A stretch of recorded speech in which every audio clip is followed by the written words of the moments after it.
Toda mi vida me consideré una mujer fuerte, independiente y, sobre todo, capaz de salir adelante por mis propios medios. Crecí en una familia donde el esfuerzo y la elegancia iban de la mano. Mi padre fue un hombre de negocios, y mi madre, aunque no trabajaba de forma formal, se encargaba de enseñarnos a mi hermana y a mí a mantener cierta compostura y educación que nos diferenciara.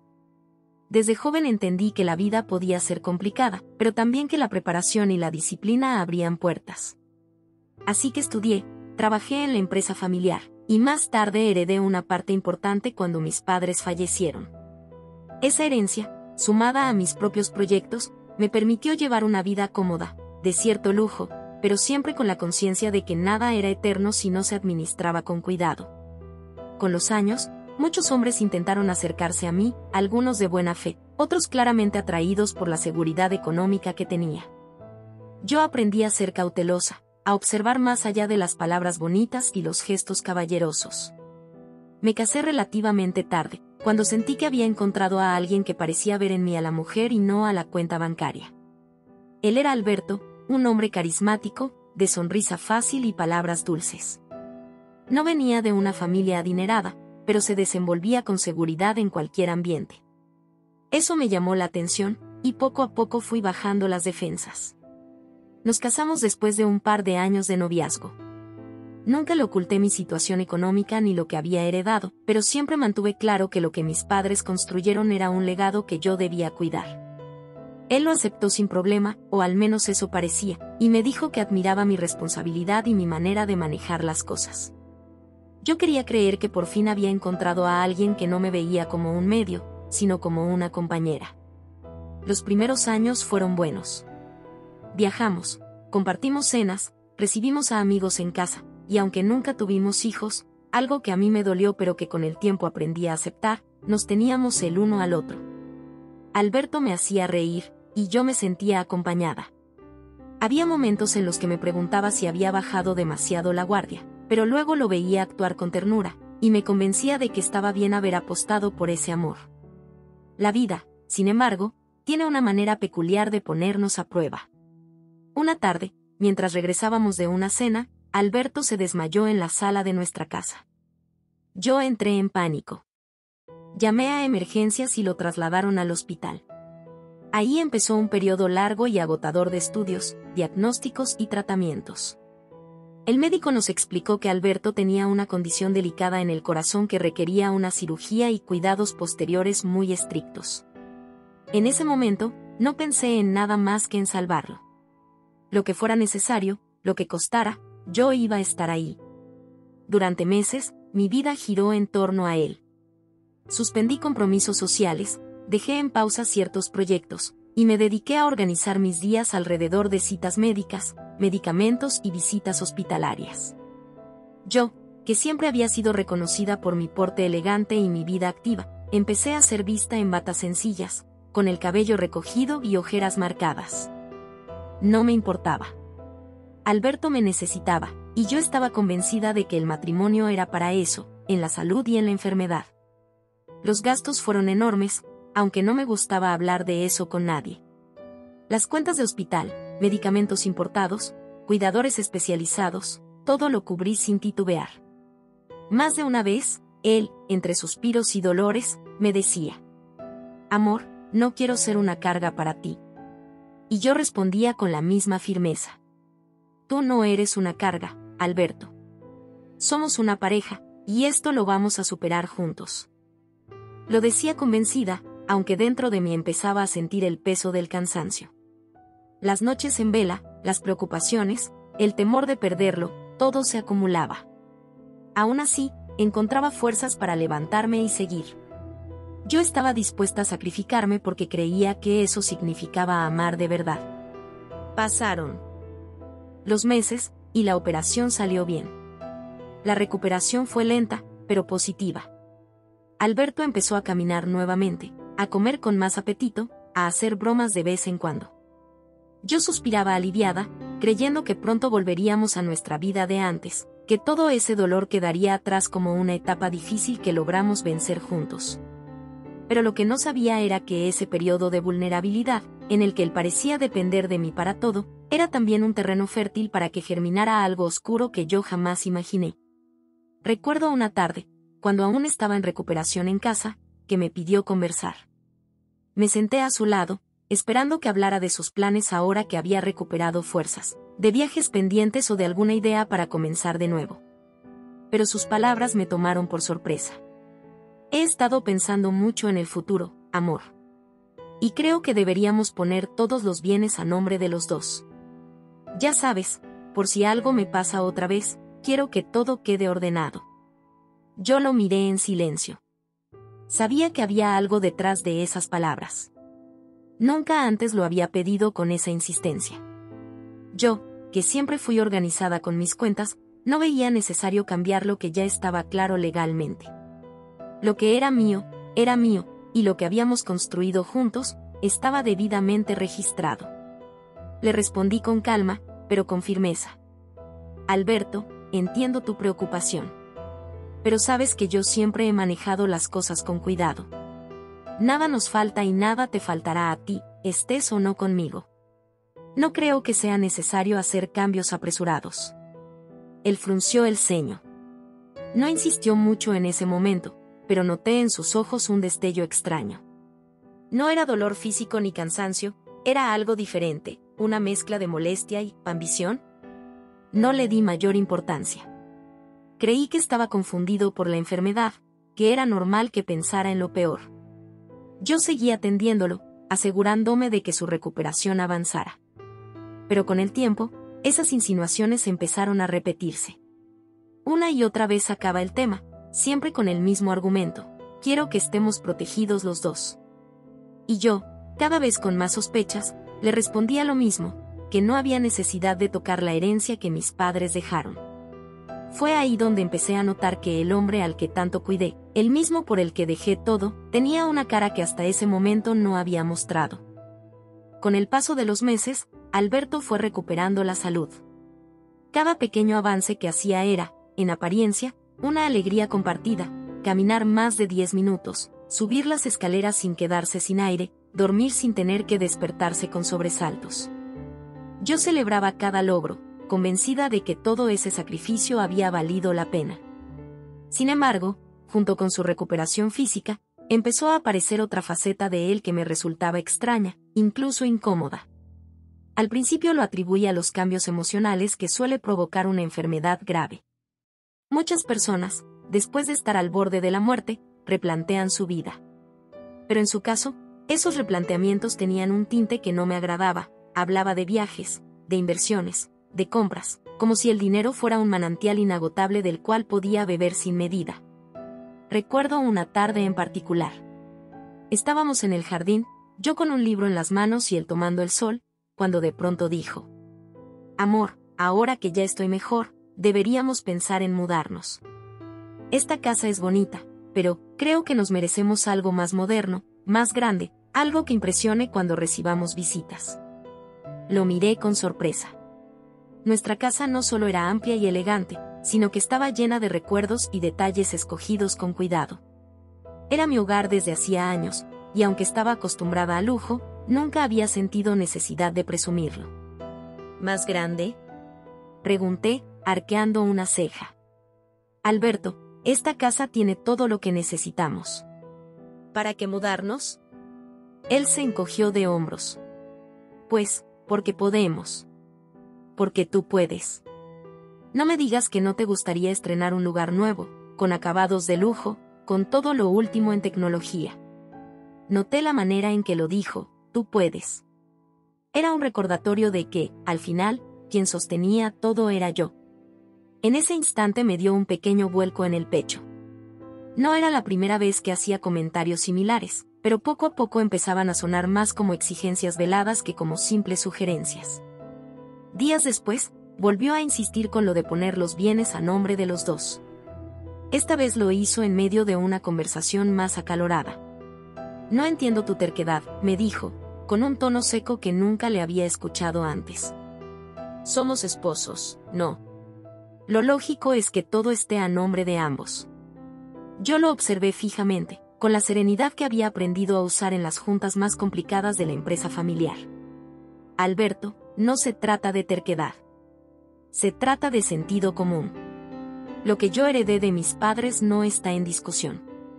Y lo que hemos adquirido juntos, ya está compartido. No hay nada injusto en ello. Él golpeó con la mano el brazo del sillón, como si intentara contenerse. Claro, tú siempre con tu sentido común. ¿Pero qué hay de mí? ¿Qué hay de mi esfuerzo, de lo que yo he puesto en esta relación? Lo miré, y por primera vez sentí una punzada de rabia. ¿Su esfuerzo? ¿De qué hablaba? ¿De las veces que yo tuve que cancelar viajes para quedarme a su lado en el hospital? ¿De las noches enteras que pasé sin dormir para vigilar que no se le disparara la fiebre?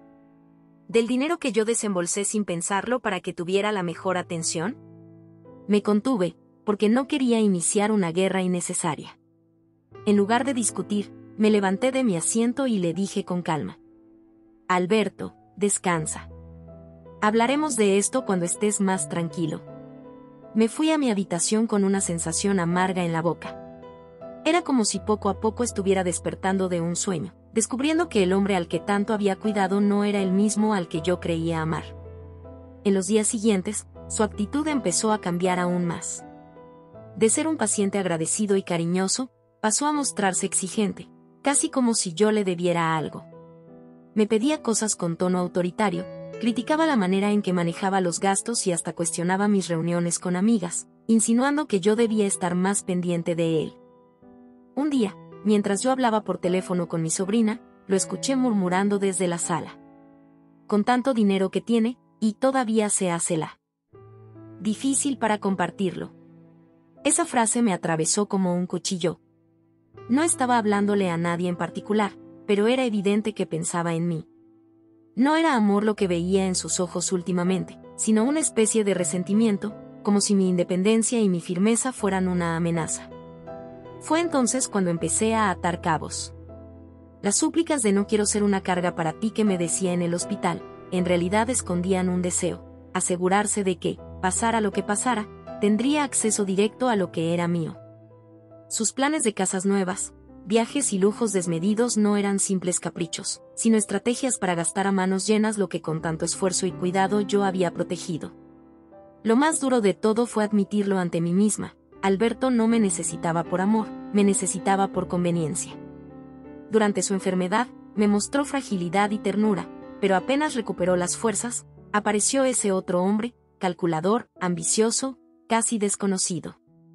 No niego que me dolió. Me sentía traicionada, usada.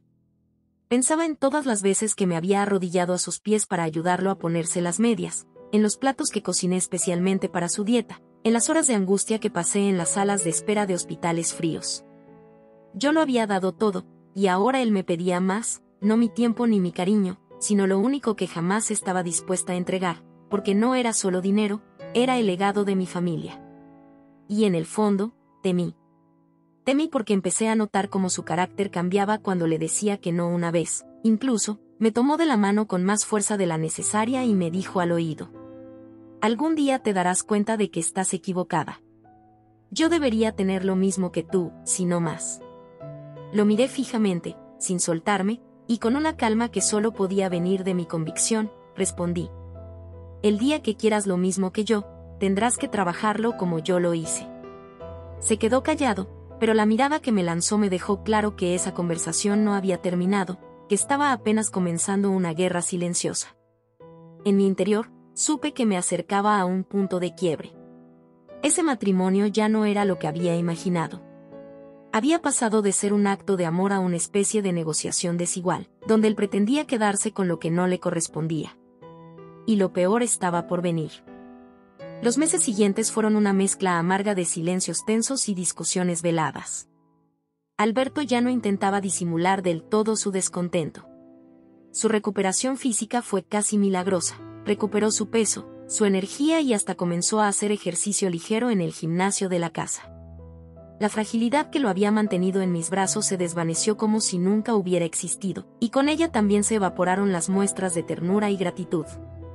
En su lugar apareció un hombre distinto, arrogante, con un aire de superioridad que me resultaba casi irónico. Porque, al fin y al cabo, si él había logrado salir adelante, Había sido gracias a mí, a mis cuidados, a mis recursos.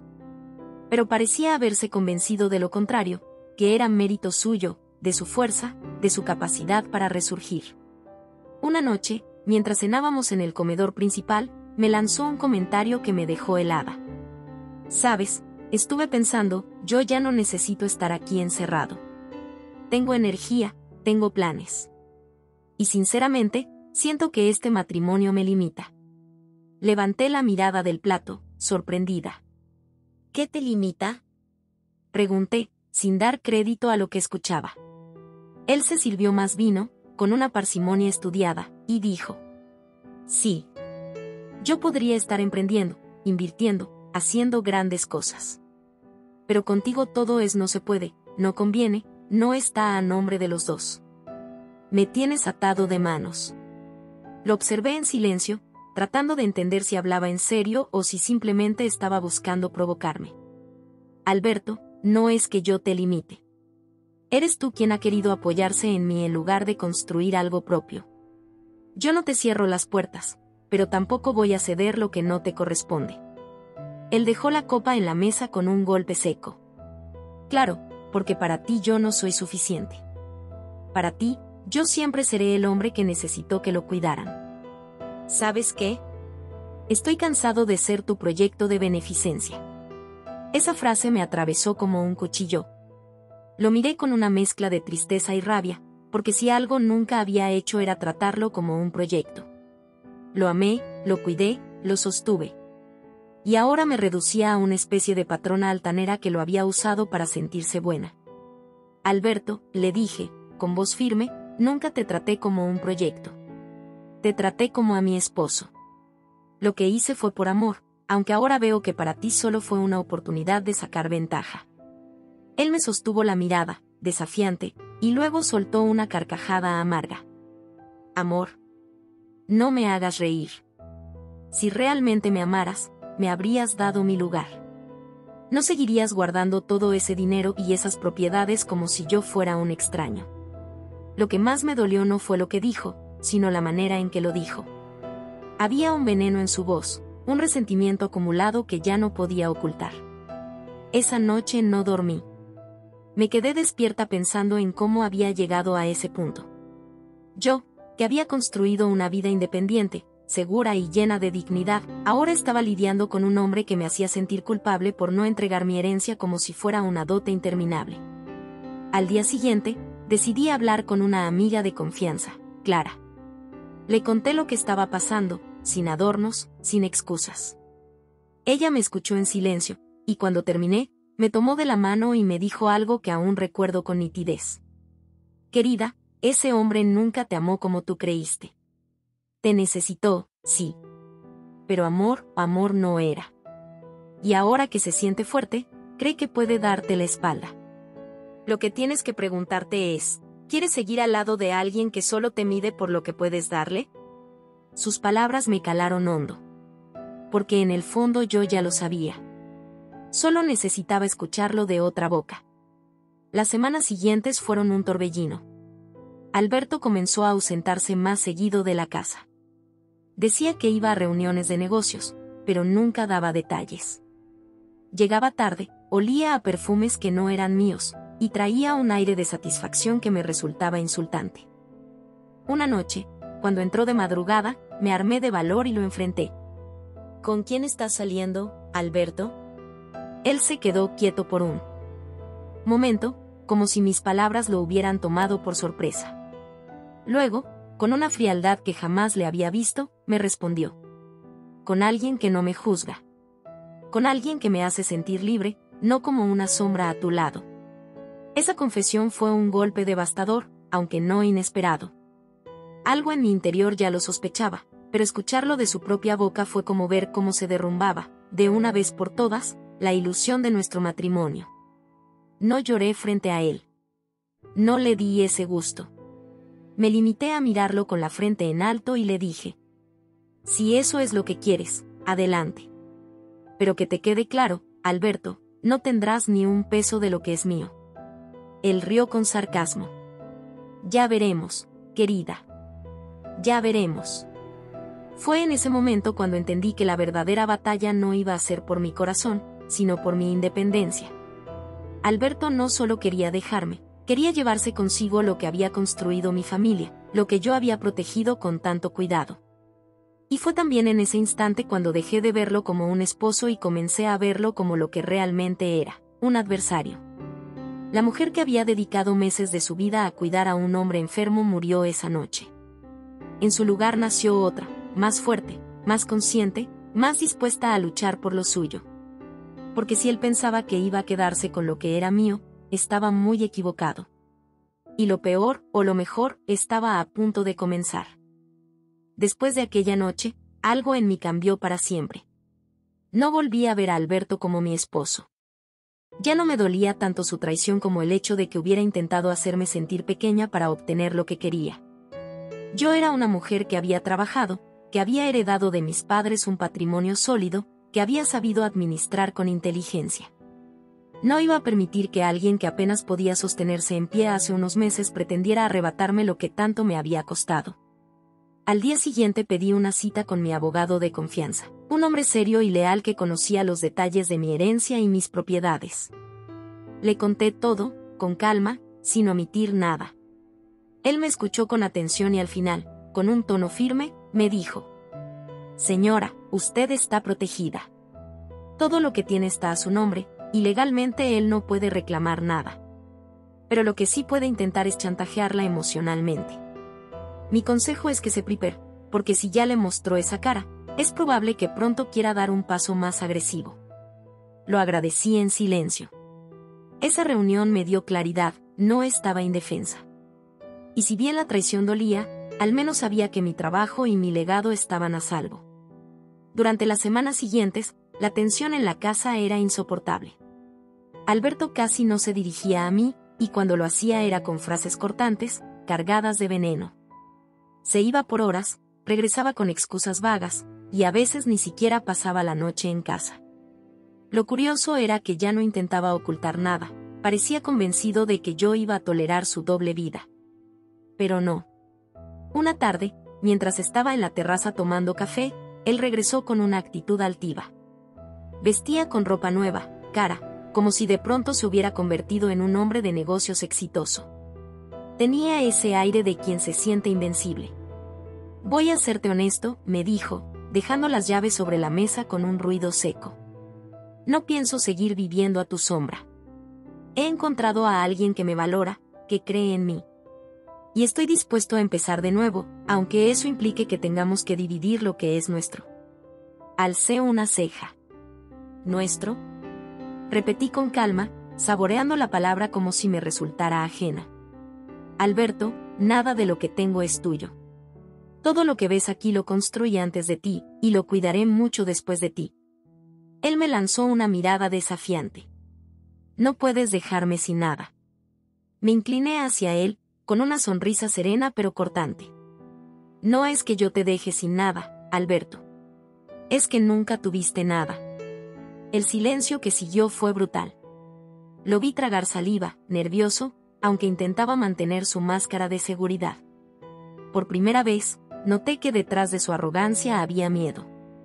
Miedo de enfrentarse a la verdad, que él no tenía poder sobre mí. Esa misma semana, pedí que mis abogados prepararan los papeles de separación. No había vuelta atrás.